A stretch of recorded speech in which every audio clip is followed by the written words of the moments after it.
Assalamualaikum warahmatullahi wabarakatuh. Alhamdulillah anak-anak, bagaimana kabar kalian pagi hari ini? Insya Allah semuanya sehat. Alhamdulillah. Untuk anak-anak yang sakit, semoga Allah segera berikan kesembuhan ya. Anak-anak, marilah kita awali pembelajaran pada pagi hari ini dengan berdoa terlebih dahulu agar kita semuanya dimudahkan oleh Allah Subhanahu wa Ta'ala dalam menuntut ilmu. Berdoa mulai. A'udzu billahi minasyaitonir rajim. Bismillahirrahmanirrahim. Rabbishrah li sadri wa yassir li amri wahlul 'uqdatam min lisani yafqahu qawli.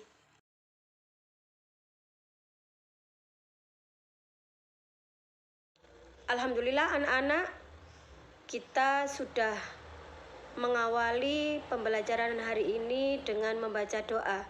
Semoga kalian dimudahkan dalam menuntut ilmu dan menjadi ilmu yang bermanfaat.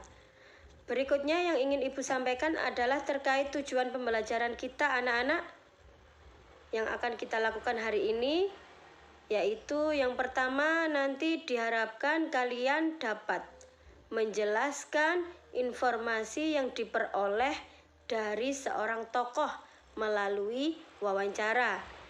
Tujuan yang kedua, diharapkan kalian dapat membuat pertanyaan tertulis menggunakan kosakata baku dan kalimat yang efektif untuk persiapan wawancara. Tujuan yang ketiga adalah kalian dapat menjelaskan pentingnya upaya menjaga keseimbangan lingkungan dan juga contoh-contoh upaya dalam melestarikan sumber daya alam di lingkungan. Tujuan yang kelima adalah kalian dapat mengidentifikasi, dapat membandingkan karakteristik ruang daerah dataran tinggi, daerah dataran rendah, dan daerah pantai. Itulah tujuan pembelajaran kita hari ini anak-anak. Tetap semangat untuk belajar ya. Yuk.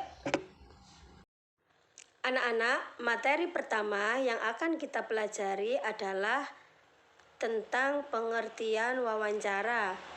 Apa itu wawancara? Wawancara adalah kegiatan tanya jawab antara pewawancara dengan narasumber yang dilakukan untuk memperoleh suatu informasi tentang suatu hal atau peristiwa. Apa yang dimaksud dengan pewawancara dan narasumber?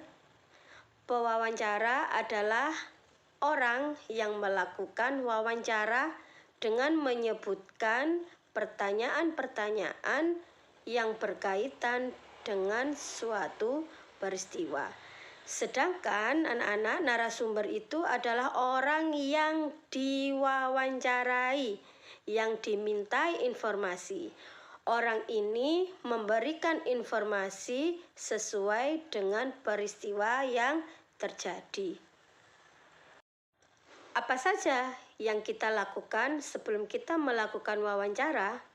Yang pertama adalah kita menentukan topik dari wawancara yang akan kita lakukan. Kemudian yang kedua, kita tentukan narasumbernya siapa.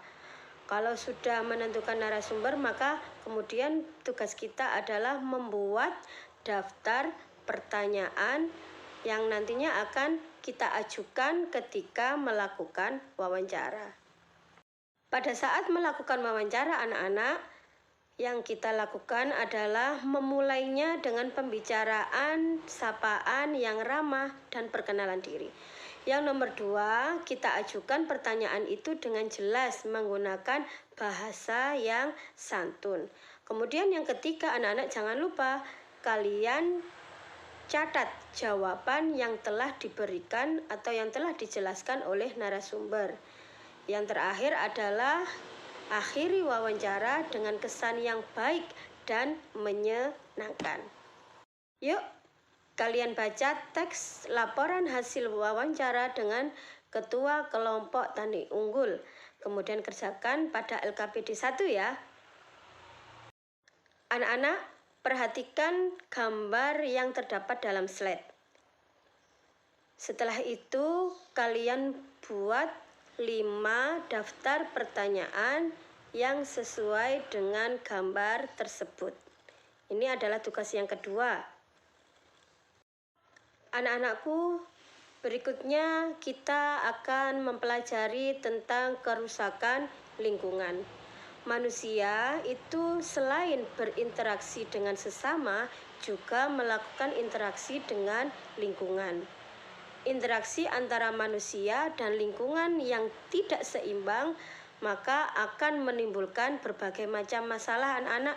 Tak jarang manusia itu banyak yang merusak lingkungan untuk kepentingan dirinya tanpa memperhatikan kelangsungan hidup hewan atau tumbuhan yang ada di sekitarnya. Apa saja contoh kegiatan manusia yang dapat menyebabkan kerusakan lingkungan? Ya, nomor 1 adalah membakar hutan. Kalau hutan itu kita bakar anak-anak, secara otomatis yang ada di dalam hutan itu akan menjadi rusak, baik hewan maupun tumbuhan. Kegiatan berikutnya yang dapat menyebabkan kerusakan lingkungan adalah penggunaan bom dan pukat harimau untuk menangkap ikan. Jika kita menangkap ikan menggunakan bom anak-anak dan juga pukat harimau, maka terumbu karang yang ada di dalam laut dan semua ikan-ikan akan mati. Anak-anak, negara kita Indonesia adalah negara yang sangat beragam. Kemudian terkait dengan alam, ada beberapa kenampakan alam. Dan kenampakan alam yang ada di Indonesia ini memiliki manfaat yang sangat banyak. Apa saja kenampakan alam dan karakteristiknya dan juga pemanfaatannya? Berikut adalah penjelasannya. Pertama adalah dataran tinggi. Dataran tinggi itu apa, anak-anak? Dataran tinggi itu adalah permukaan bumi yang ketinggiannya itu lebih dari 200 meter di atas permukaan laut. Nah, dataran tinggi ini cocok dimanfaatkan sebagai apa? Yang pertama adalah lahan perkebunan, kemudian bisa digunakan untuk peternakan dan juga tempat rekreasi.